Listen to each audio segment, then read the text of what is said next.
officials here today on the school, the student leadership, glad that they could be here with us today. Representative Mark Hart, glad he could be with us today here also. It's important as the leadership roles that we play that we go back and talk and communicate with the people that we make decisions on. And through his town hall meetings, that's what he's doing. I respect him very much for that. That's how he knows what's going on in his community. He makes decisions for it. So I commend him on that and the job he's doing as our governor. We are very fortunate to have him here today. It's not, I can't even remember the last time there was a governor that's south of Pendleton County. So it is very unique, an opportunity for Pendleton County to have him here with us. And we appreciate his time and coming in with us. So I'm not going to talk too much because I know he wants to get into this. So please welcome our Governor, Matt Bevin.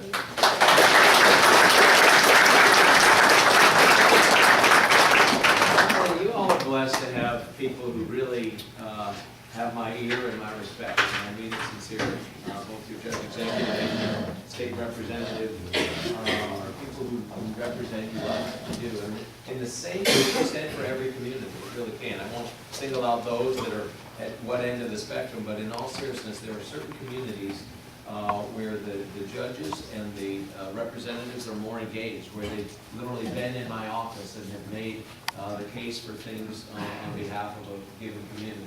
Some are that engaged and some aren't, and you're blessed to have some who are. The way these forums operate is pretty much whatever you want to talk about is what we talk about, and I'm grateful to you for taking the time to come out. It's a frosty morning, a beautiful morning actually. I mean, just this time of year you get great light. I don't know if any of you all are photographers, but I always feel bad. I always wish I had a little more time and a little better camera when I'm coming along some of these country roads as the light is starting to hit the sides of barns or hay bales or things of that sort. You just get some beautiful, beautiful views of things this time of year. And there's the more expedient route would have been to go over, 65, 64 and then come on up 75, but I came up 71 actually and then wound over. So past some of the communities you all live in, and it's a kind of a windier along the top of the ridge, but it's just beautiful. Absolutely love it. I remember coming across that road when I was campaigning several years ago, and it's been a long time since I've been on it. You don't normally go out of your way to go across the ridge, but in this case I did, and just grateful that you all took time to be here as well. So I see some new faces that I've never seen. I've seen, people like Lloyd. I mean, Lloyd's like a stalwart. It's good to see you here as well. But thank you too to the students, this leadership council. I met them a little bit earlier this morning, and we're excited to hear. I understand they all have questions. So if you all have questions, you're going to have to, compete with them on the front row. But why don't we go ahead and start? And anything you all want to talk about, questions, thoughts? Yes, sir. Sir, thank you for being here. My name is Dean Minix. I have a question, and I would welcome your thoughts. Sure. Have you given any consideration to repealing the income tax and replacing it with an alternative tax form as various other states have attempted and have completed? I can name some, but not all without refreshing my memory. For your consideration, sir. Yeah, no, I tell you, yes, I have given thought to it. I would love to see that happen.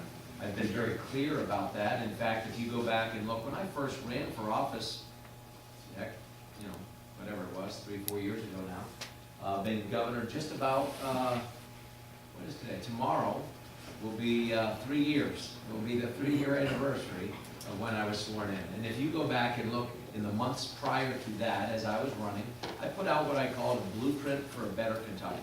And it was something I published. It was 7 points. And one of them spoke to modernizing our tax code. And I talked about moving, and what you're describing is moving to more of a consumption-based tax economy and less of a production-based tax economy.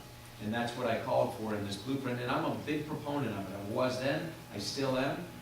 That's the type of comprehensive tax plan that ultimately makes a state more competitive. It really is, and it allows people to be taxed for their for decisions that they make. We don't punish people who produce wealth. We don't punish people who produce jobs. We don't punish the people who produce the things we want more of. which is, and punish may seem like a heavy word, but it seems more punitive if you tax the production of the very things we want more of, as opposed to the consumption. So that if I want, for example, to drive around in a big car, and you want to drive around in a small car, well, I should pay more for that. If you want a big boat, and I want a little fishing boat, then, you know, you're gonna pay more for that, whatever the analogy would be. You get to, the consumer makes the decision and the determination. And so you've seen states like Tennessee is probably the closest to us that has zero income tax. Other states like Texas and Florida and others as well, New Hampshire, there's other states. But the state closest to us with whom we arguably compete in some measure for business would be Tennessee. And they have moved over time to that approach. It is not as simple as simply switching from the one to the other. If we were, based on our current population, based on our current spending policy, practices and the amount of per capita income, people have done studies, we would end up having a double-digit sales tax, for example. In order to offset the amount of income tax we would lose by going to zero, we'd have to be at some double-digit level of sales tax. That's a bit more than I think folks would like. It would put us at the probably, if not the highest in the nation, very close to it. And I think that would be something that we're not ready to handle. So what we need to do, and we've already started to see this in some measure, at least as it relates to the income tax, which just recently, based on last legislative session, has come down from 6 to 5. So the one has started to come. But over time, there needs to be sort of this happen, and they would replace one another. The thing to think about is this. We have, in this state, about 4.5 million people. But at the end of World War II, and I look around this room, there's some in this room that were alive in the early 40s. You think about this. At the time that you were young, some of you, the population in Kentucky and in Tennessee and in Indiana was all the same. We were all, one was slightly more than us and one was slightly less than us. We were all relatively the same. Interestingly too, and maybe you've studied this in a class in high school, if you look at just the geography of our states, look at the size of our states. Indiana, Tennessee, and Kentucky are also sequentially in order in terms of size. We're all about 40,000 square miles, plus or minus a little bit. And if you rank all the states from 1 to 50, we're already in a row. And back in 1942, we were also, as it related to population. What's happened over the last 75 years? You've seen those states, due to policies, some of which you just pointed to, become more attractive. We actually have better land here. We have more arable land here than they do. We have better seasons than they do. It's a whole lot more wintry up in the northern parts of Indiana, a whole lot more brutal in the summertime in the southern parts of Tennessee. We seemingly have, we have better roads and riverways, better logistical capabilities, more arable land. It would seem in many respects that we should have the bigger population than they do. But over the last 75 years, you've seen those states grow from the same size as us to 50% bigger than us. They have 6.5, 6.7 million people in those states. And we're still at 4.5.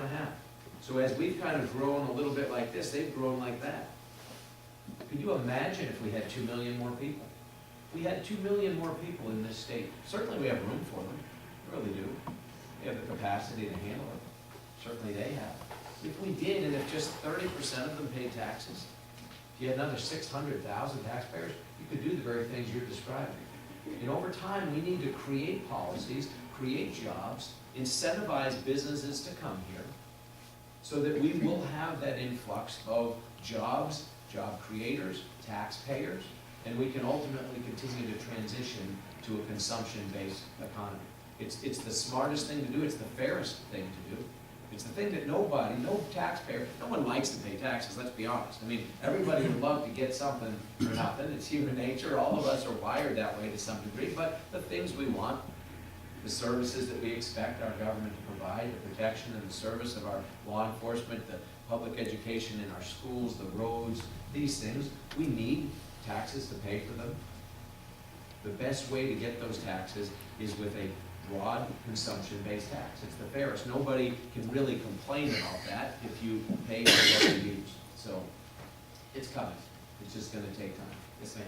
I'm probably the local animal advocate, and I just wanted to find out, Kentucky's rated last on our animal protection laws, and I just wanted to see what we as individuals could do to help change that. Yeah, the question, and I'll repeat any question too, although you probably here in this room, but the question is about animal protection laws and what is, given that Kentucky ranks last, and there's different ways in which this is evaluated, but some were last, some were not, but I will say this, we're at the very bottom in just about any evaluation of it.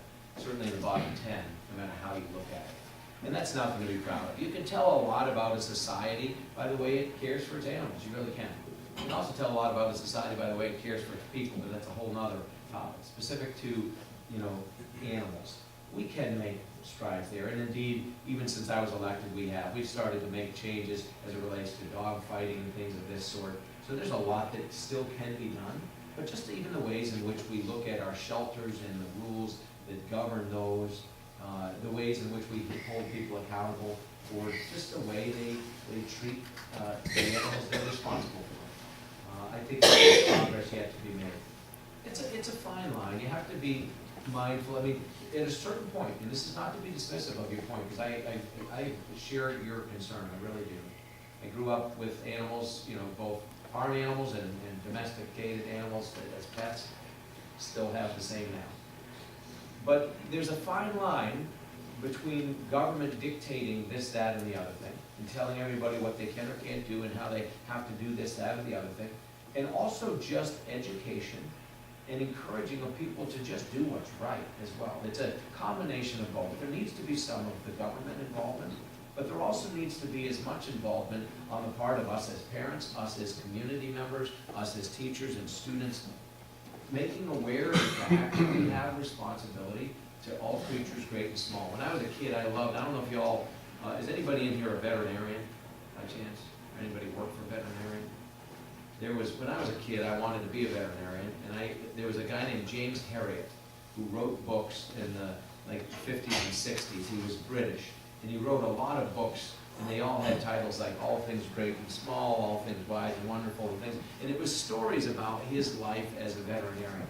And just that awareness caused me to be very mindful of this issue, because he was able to portray what it was like dealing with animals, to not humanize them, but to make them sympathetic, if nothing else, and make you appreciate that these were creatures worthy of our attention and care.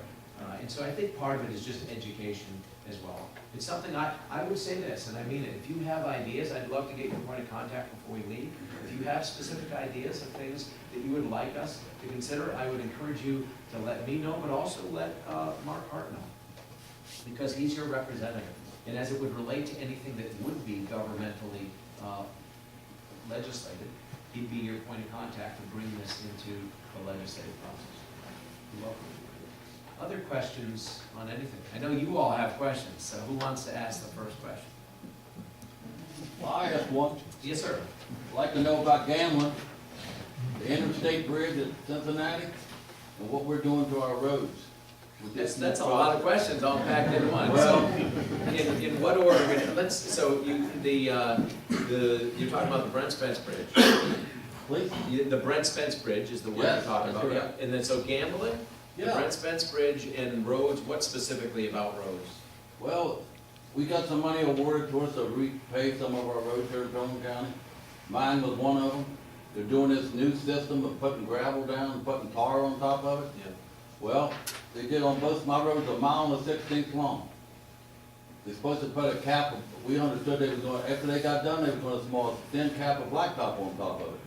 Well, they did on 159 and 22, but our road never got nothing. And I asked the guy, when are they gonna do that? And he said, what you see is what you got. Because it ain't nothing but this, like, loose gravel laying on the road. They never come back and put no blacktop on top of it. Let me again, if you can make sure I get the exact road you're talking about. And I'll look into it. 3173. By the time this is done, I want to forget that. But here's the thing. In all seriousness, I will, this gentleman, stand in this to your immediate right there, can get your contact information. Let me at least look at it. I don't know exactly what has or will or may yet be done on that road, but I'll find out. Well, they changed the intersection of 159 and 3173 years Now you're hitting me ago. with all these numbers here. The big wide sweeping intersection, well, a couple, 8 or 10 years ago, they come by and resurfaced the road, blacktop. They said they didn't have enough money to do the intersection the way it wanted to be done. It's been that way for 60, 70 years. So they cut the bend out in the road. Now when you come off the 3173 to get on to 159, you got two little narrow lanes coming straight out there. You cannot possibly make that turn on either direction and stay in your lane. And now it's nothing but big potholes, and they never done close it off or nothing, it's full of potholes and everything else. Well, I know a guy named Mark Hart. This is a guy who I didn't know he worked for the road department. But no, but here's the thing though, but really and truly, we will, because I'm here, we'll make sure we get this information. But for all of you, for things like this, your point of contact, your best point of contact is a guy like Mark. He's your state rep. That is literally his job, is to make sure that we and our highway department is aware of specific issues. You noted something, and I'll come back to the first two things you asked about, which were gambling and the Brent Spence Bridge. But you kind of noted the fact that money ends up being why things do or don't happen. That falls in the gambling. Well, it may or may not, we'll come back to that. The point is this, all of these things cost money. We don't have as much as we wish we had. We don't have enough to do everything that needs to be done.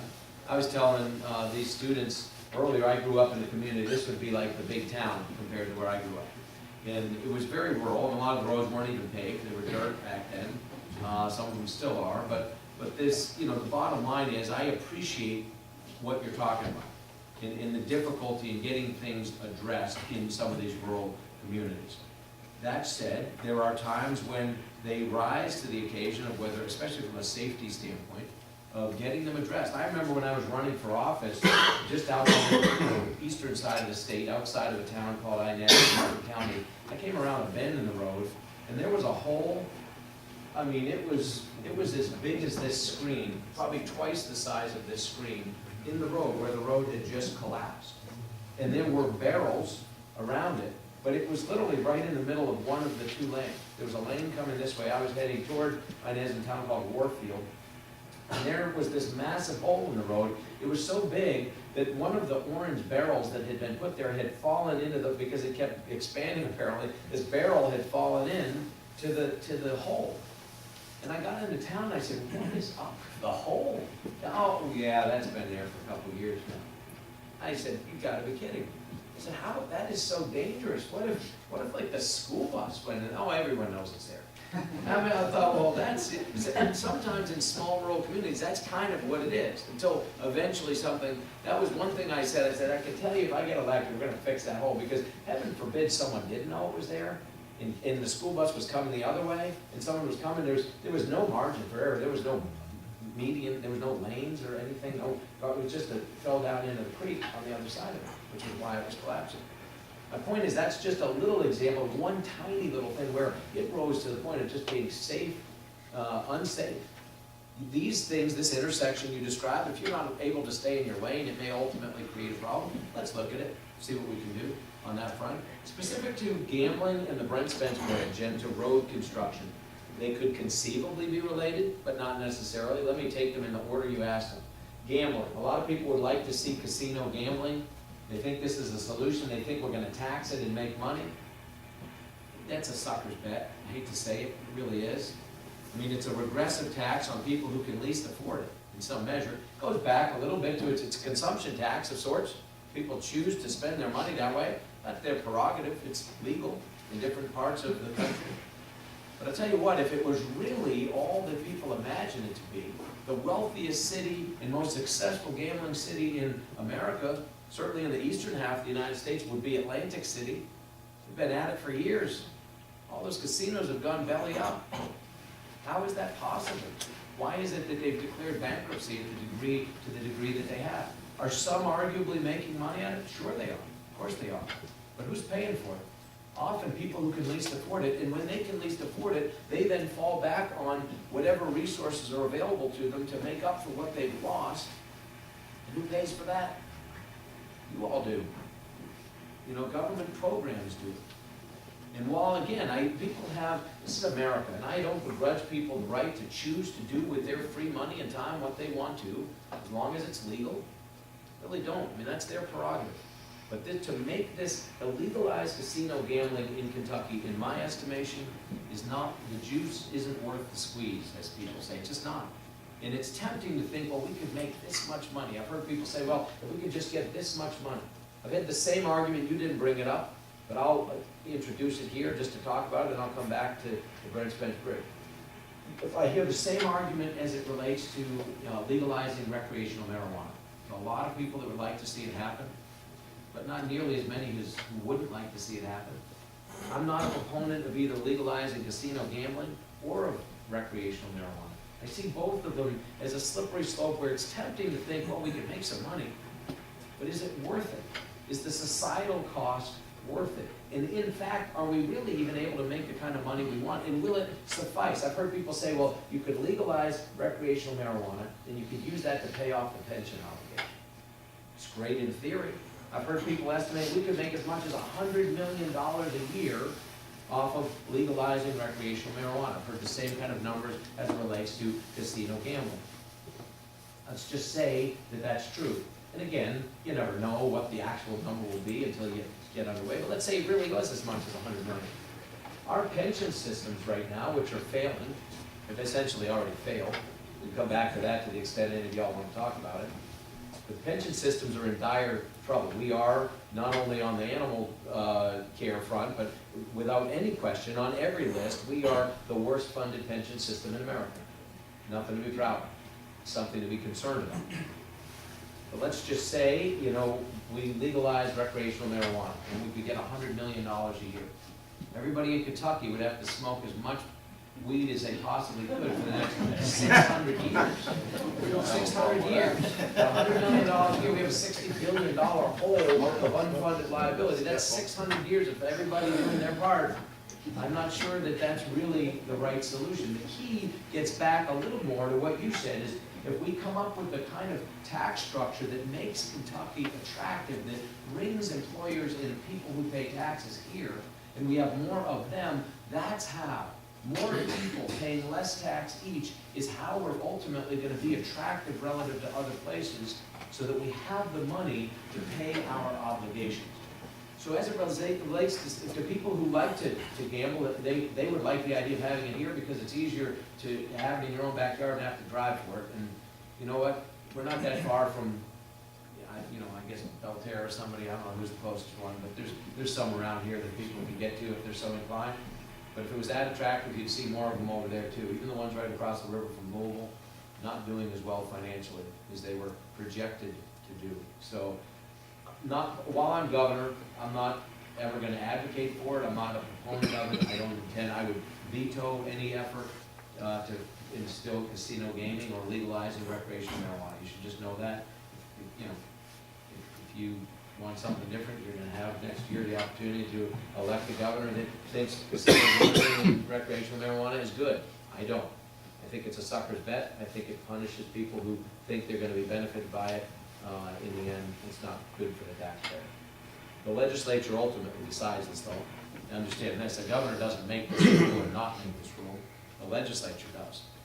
The legislative body decides what is or isn't the law in this state. I only have the ability to either be for it or against it, to encourage them or discourage them, but at the end of the day, they make the decision. So they really, if you wanted this done, you'd have to work through your legislator to have them bring a bill and encourage other legislators to support it.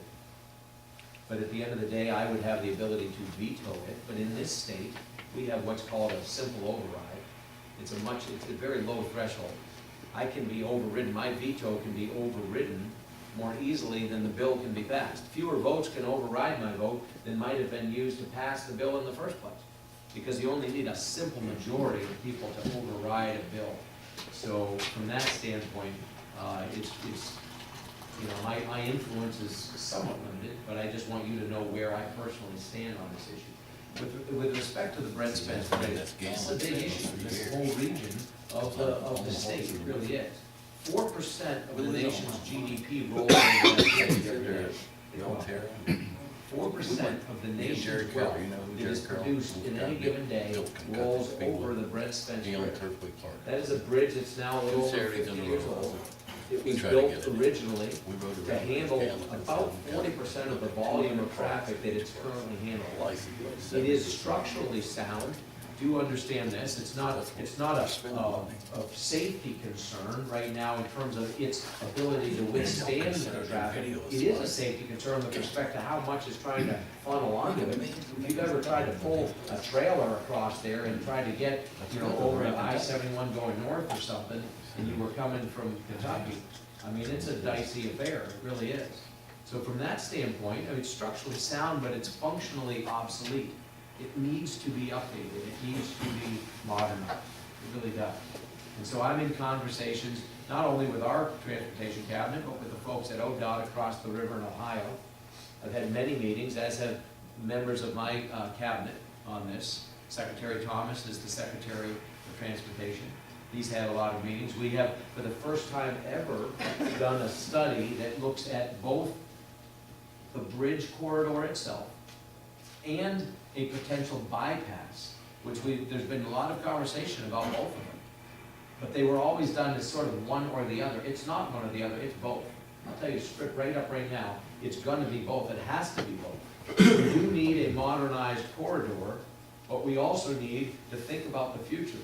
So when I say the future, I'm talking not just 5 and 10 years down the road, but 5 times 10 years down the road, 50 years down the road, when these young people are the ages of a lot of us that are in this room now. We want to have thought ahead so that we can accommodate it. And I'm telling you, it'll be good for communities like this.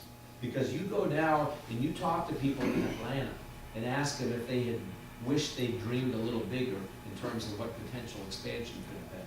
You ask the people even in Nashville, ask the people in Austin, Texas, if they had been a little more forward-thinking, where they might have put their circumference around their respective cities.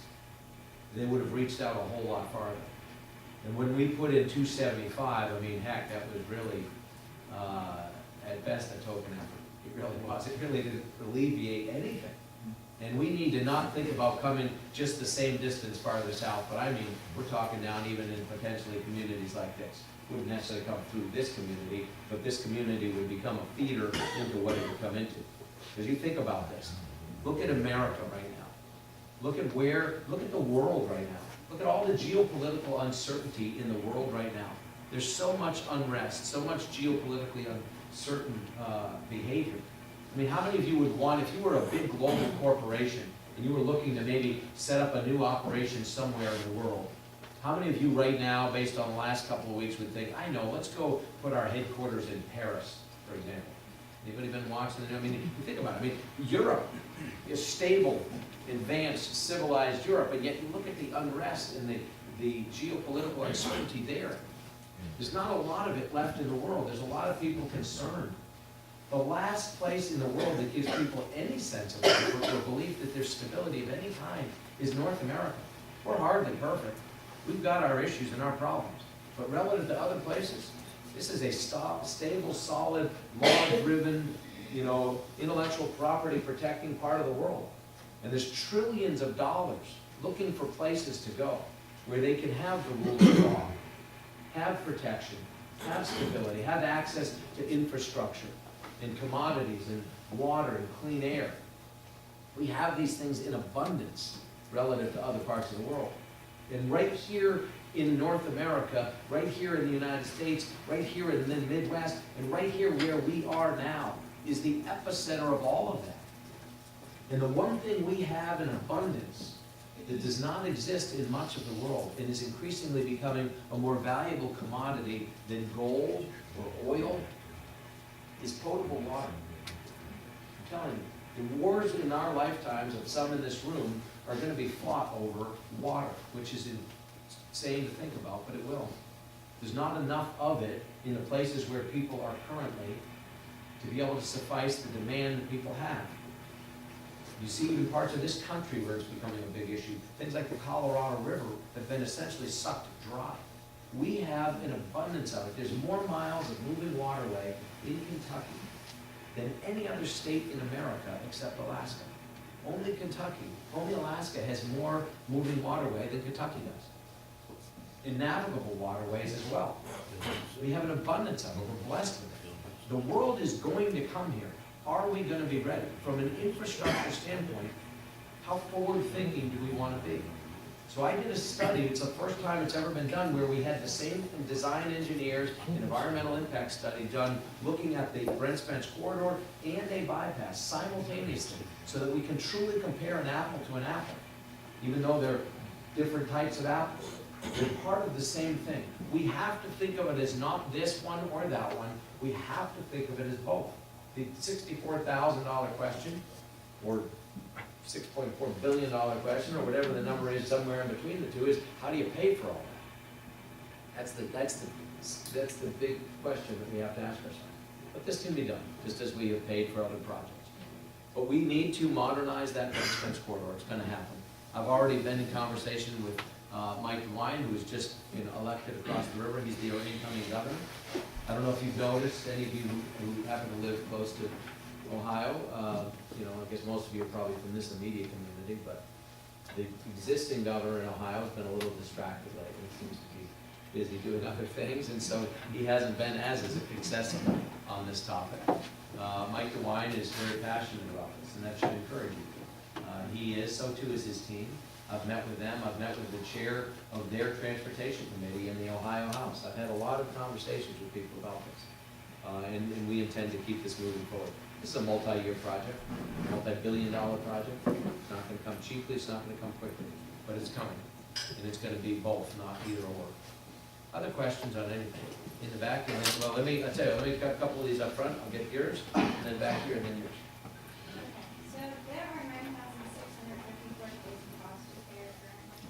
But only 33% are available for adoption because their parents' rights have not been terminated yet. What are you trying to do to improve the situation until these kids receive homes? And to avoid them placing kids on with their parents should be a priority? Several questions there. It's about adoption and foster care. There's 9,634 kids right now that are in foster care in Kentucky. About a third of them are eligible for adoption. The other 2/3 have not had parental rights terminated. They may or may not. The then follow-on question was, what is my thought? What's being done about this? And do I think that the parental rights should take priority? Is that a fair? Okay. So several things in there. The number of kids we have is heartbreaking. It really is. There's two reasons why I ran to be governor. And they started years and years ago. One of them was to fix the adoption and foster care system in Kentucky. The other was to fix the pension system in Kentucky. Because both are broken, both have already failed. And to be able to try to salvage them and save them is what drove me. 10 years ago, my wife and I tried to adopt a little girl out of the foster care system. She was 11 years old. She had no home. She was eligible for adoption, wanted to be adopted, had never had a stable home. She'd been in 14 different homes. She was 11 years old. And make a long story short, after well over a year, thousands of dollars, home inspections, parenting classes, some of which we had to take together that were taught by people who didn't even have children. My wife and I already had 5 children at that time. The fingerprinting, the in-home inspections, the interviews of our kids, the interviews of us, all of it. The amount of bureaucracy. To ultimately then be told that, you know what, we've decided, there wasn't even any law, it was just somebody inside of the bureaucracy, decided that it was better for this little girl, we were told, it's better for her to stay in the foster care system because she'll get more attention than if she's the 6th child in the family. No kidding.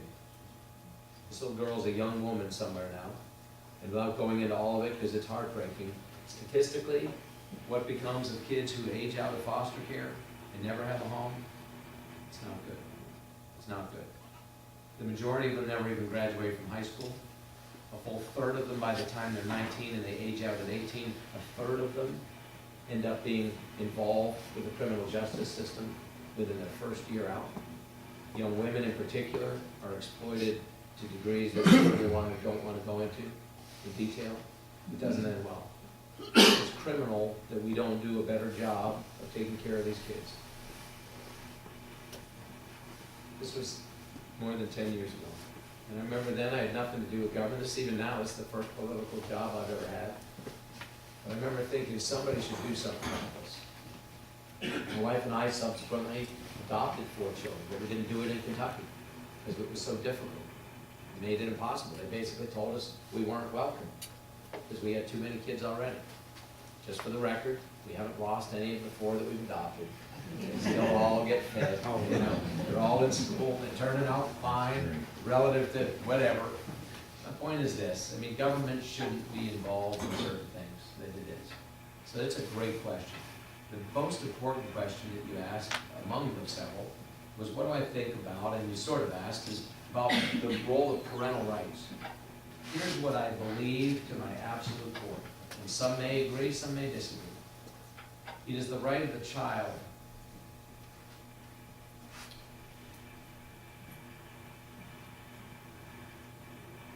period that needs to come first.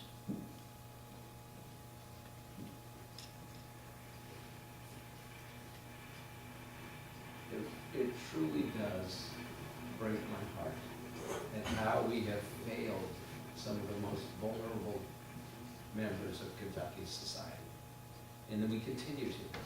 Because we have ridiculous rules, like the one I mentioned, and a whole lot of others, and this desire by a court system with perhaps, and I'm sure, good intent, to put the right of the parents first, not the child, is why we have done so wrong by so many kids.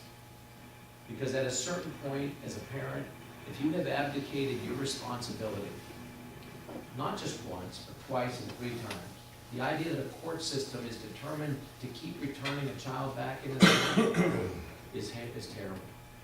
My wife's mother fostered children for a number of years, and she had a little boy named Nate that when he first came into that home, he was so horrifically, emotionally, and physically scarred at the hands of his own parents. The things that were done to him, I won't even go into in detail, they're beyond probably your ability to even imagine some of them. Horrific. And the court system 3, 4, 5 times kept putting him back with those same parents. Kept taking him back out, kept putting him back. Because in the system, it's not just in this state, it's in many states in this country, has it backwards. We need to put the child's interests first, period. And the child does not have to be raised by the people who gave birth to that child if the people who gave birth to that child don't have the capacity or interest in doing what's best for that child, period. We need to make our laws accordingly. We need to hold our court systems accountable and expect them to make it the child's interests first. We shouldn't have, even now, and think about this, and then I'll move on to the next question. We have in Kentucky, we have, as was just noted, about 10,000 kids, we'll call it, that are in a foster care system, of which about 2,500 right now are fully eligible to be adopted. We have more than 6,000 houses of worship in Kentucky. I don't care what your faith is or isn't, I don't care what your denomination is or isn't. Let's just say you attend any house of worship. Just the people of faith alone in this state, with 6,000 something churches and 2,500 kids eligible for adoption. If we can't find one home,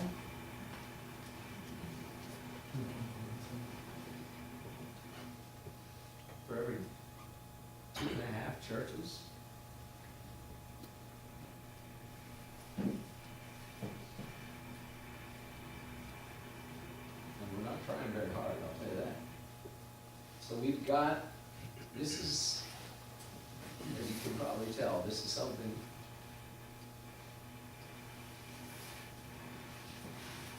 that is very personal.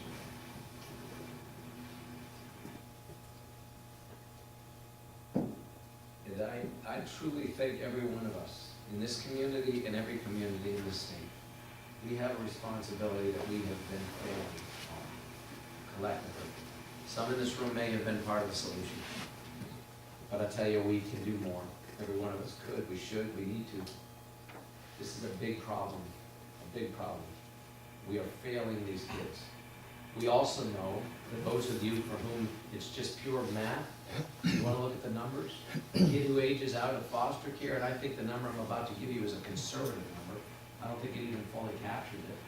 A kid who ages out of foster care at 18, and understand this, when a kid turns 18, good luck, you're on your own. Now, you no family, no safety net, no network, nothing.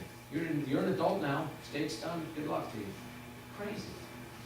It has been estimated, and I bet you this number is way low, that the average cost to society through incarceration and social programs and other things that people end up needing to avail themselves of, for those who age out of foster care at 18, never having been a part of a family, it's at least $300,000 per person that they end up costing society through programs that the rest of us don't avail ourselves of but are paying for. Think about this.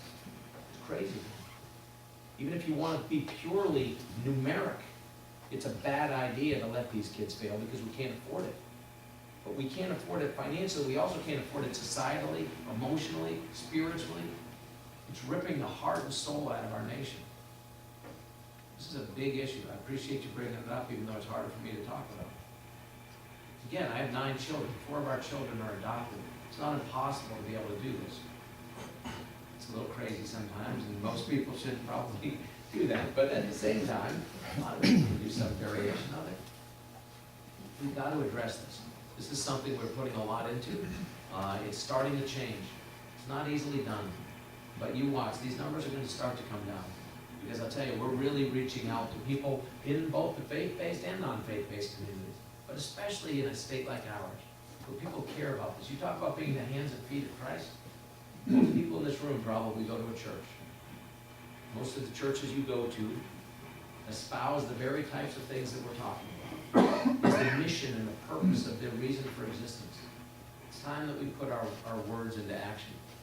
There's no reason why we should have 2,500 kids right now fully eligible for adoption. Good, healthy kids that just want a forever family who don't have one. Shouldn't be. Not in a state of 4.5 million people. There's a question back here. Yes, sir. I don't know if you're a good governor or a bad governor, but I think you're a pretty good daddy from what you've been talking about, and I appreciate that. Depends on who you ask as to the Okay. answer. I don't mean to, I want to get off that subject because it bothers me too. What I wanted to ask you about was, this outer loop that they're talking about going from Ohio, I believe, to Indiana, is a great idea. I think it's great. But I'd like to know whatever happened to, and I should be chewing on marks here probably, whatever happened to the rest of it that was supposed to go from Grants Lick in Campbell County to Paris, Kentucky, to make this a 4-lane highway. I don't know the answer to that. I really don't. That preceded my time here. That goes back a number of years. I've heard of it as well. I truly don't know. I think it was a proposal. It never hit the road plan, to my knowledge. And they have, and you sometimes hear people say it's in the road plan. Well, when I was first elected, the things that were in the road plan were 6 to 8 times what there was actually money to pay for. That's how a lot of people used to run for office and get reelected. I got it in the road plan, and then you, like 5, 10, 15 years later, you're like, whatever happened to this? This is an example of that, I believe. There was a 2-year road plan and a 6-year road plan. And I don't believe it's in either one of those. It's been talked about, it's been hoped for. At times it may have been in the 6-year road plan, but the 6-year road plan was kind of where you put things to make people feel good that you knew there was no money for. Heck, there wasn't even always money for everything in the 2-year road plan. I've really started to consolidate that now so that if something's in the road plan, it's actually going to get done. The odds of it at least are increasingly higher. So we've started slowly but surely to shrink things down. I don't have an exact answer for you. I'll get it, and I'll make sure if you mark, we get that information back to you. I don't know where that stands. Thank you very much. I don't think it's on, in fact, I know it's not on the front burner, given budgets and priorities right now. There was a question up here, and then I'll come back here to you all. Yes?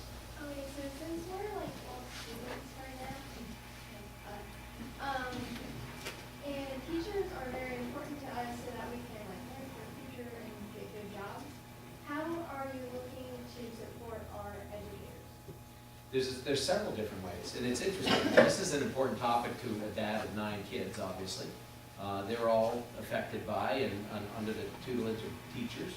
My grandmother's a retired public school teacher, my father was a public school teacher for a time, 2 of my siblings have been. So this is very important. One of my sisters is still a 4th grade school teacher. So these things, and this is important, again, to me personally, it's something I have a little knowledge of, given my own experience with this. But the real key is this: how do we create an environment in which teachers are able to do what they feel led to do? Because nobody who enters the teaching profession, nobody that I know of anyway, does it thinking, I know how I'm gonna really make it, I'm gonna get rich. I know where I'm gonna go and be just loved by everybody all the time. I know where I'm gonna be able to go and just kind of coast, not work, and take it easy. There's nobody who goes into teaching with any of those thoughts, nobody. Because it's gonna be the opposite of all those things. You're gonna work long hours, you're gonna be there early, you're gonna be there late, you're gonna often be underappreciated, you're gonna get a lot of grief from a lot of kids that you're trying to pour your heart into, and you're gonna get nothing back that gives you any sense of satisfaction from some of them. I know you all are different, you love on your teachers, you know how great they are. But you're also not gonna have a simple path. So what then is the role of government in terms of making it an environment where if you're not gonna get those things, you still have an incentive to actually do it? Because we need people to. It's interesting, there was Thomas Jefferson, who I'm sure you all are, you're probably studying U.S. history either this year or next year, you will be. And Thomas Jefferson, known for many things, but he was one of the first people to really advocate using tax dollars for public education. And the purpose of it, he said, was to create virtuous citizens. That's something that he felt was important. And the virtue he was talking about was not like being, a goody-goody kind of virtue, but that work is a virtue, and that being an integral part of society and part of the fabric of a community, that there's virtue in that. And that the point of an education is to create people and prepare people to be a part of that. And that is the virtuous process. So we want virtuous citizens. We still do. What we need, how many of you in this room are teachers, have been teachers, or have an immediate family member who are teachers? Okay, a lot of y'all. So you understand what I'm about to say. Are any of you still active teachers right now? Several of you. Okay. For those of you, of course, you guys are here, but so think about this. How much, for those of you who've been teaching for more than 10 years, let alone 20 or more years, how much more auditing, how much more testing, how much more stuff having nothing to do with your ability to teach young people is a part of your life now than it was when you began your career? Or for those of you who may be retired now, you remember how much it was relative to what it was at the beginning, and it's only that much worse since you retired, I'm telling you. The reality is, the role of government should be to make it easier for you to educate. You know what it takes to get a 10th grader ready for 11th grade. A first grade teacher knows what it takes to get a first grader ready for 2nd grade. Pick the transition point. Having to teach to test and get monitored and evaluated and audited and fill out all this paperwork, we're not helping the educational process. So to the heart of your question, we need to get as much of that nonsense off the plate of the people who have a passion to educate. Make it simpler. Make sure the things we are teaching are actually the things that will prepare folks like you for a post-secondary world. In a post-secondary world, for some means going straight into the workforce, for some means going straight on to some kind of a graduate level, like maybe 4-year degree or 2-year degree. For others, it's a combination of the two. For some, it might be certifications. But the point is this: almost everybody your age is going to have some type of post-secondary education, even if it's training and certification program. So what are we doing to allow teachers the best ability to get you ready for that, so that when you get done with high school, that we've not just given you a diploma that doesn't mean anything except that you were there the whole time? Seriously. We're proud of the fact that we have 92% of Kentuckians who graduate from high school, but fully 35% of them have no ability to function in a post-secondary world. Why is that? It's not because we don't have teachers that couldn't get them ready. It's because we've created an environment that has allowed them to move through without expecting that. And or we've robbed the ability of teachers to be able to pour into helping them get ready by giving them so many other hoops to jump through. So I believe in simplifying, streamlining, having high standards, holding people to it.